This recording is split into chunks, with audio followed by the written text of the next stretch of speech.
Hi guys, welcome back if you are returning. Welcome if this is your first time stopping by. If you are new to the channel, welcome and thank you.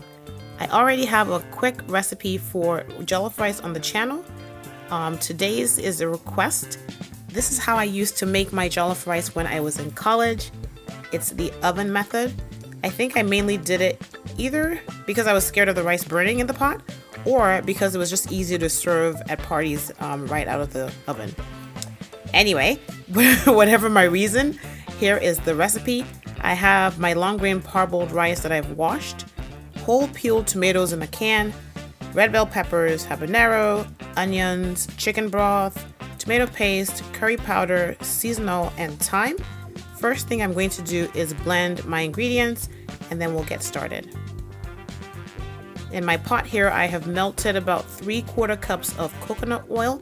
You can use whatever oil you have or like. I sliced up half of an onion and I'm just going to go ahead and fry that for about 2 minutes. If you don't like onions, you can leave this out, or if you like them smaller, you can chop them instead of slicing them. Like I said, I'll cook this for about 2 minutes just until the onions are starting to get tender, as you can see here. So next up, I'm going to add my tomato paste. And I'm going to just mix that into the oil and onions until it's nice and broken up.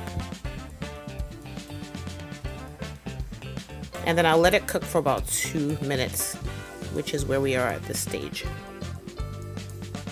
There is my blend. I'm going to go ahead and pour that into the pot. I'm going to let this cook for about 5 to 6 minutes total. First, I'll add my chicken broth. And then I'll go ahead and add the seasonings, give that a mix, put the lid over this, and like I said, let it cook for about 5 to 6 minutes. And voila, it's about 6 minutes later. It's nicely boiled up. Give that a mix, and then I'll taste it to see if it has enough seasoning, and then I can add some more as needed. I'll go ahead and grab my washed rice, and I'll add that to the pot, mix that in. Again, salt is to taste, as I always say, so please just add and taste as you go so that you're not over salting your food, and then you can add more seasonings as needed. I am rinsing out my blender with about a cup of water. That's hot water. I usually like to boil the water for my rice just so that the temperature is not up and down. And then I'm adding a little bit more water. I pretty much look for the water to be just a little bit above the rice level. Let's add the seasonal here. And again, you can always add more, so just be careful when you salt your food. I'll let this just come to a boil. I've grabbed a foil pan. I don't cook with foil anymore, but I'm doing this because this is how I used to do it in college, so I'm giving you the full effect. I'm just going to pour the rice into the pan. Be very careful, please.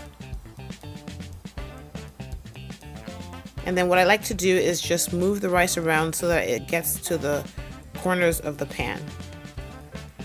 My oven is preheated to 350 degrees. I will go ahead and grab some foil and I'll use that to cover the pan.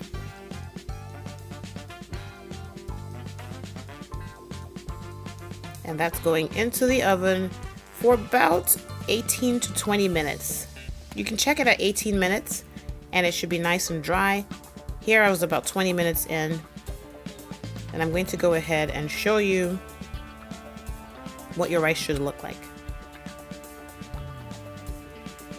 There should be no burning in the oven method.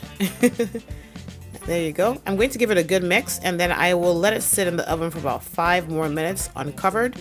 And here we go. Last time, mixing it, tasting it, adding whatever you need to, and then it'll be time to serve. As you can see, it's nice and grainy. Like I said, no burning.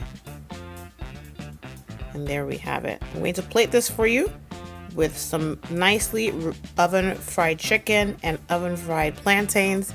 I will link the video for the oven fried plantains up here, as well as the video for how I make my meat broth. I'll catch you guys next time. Bye.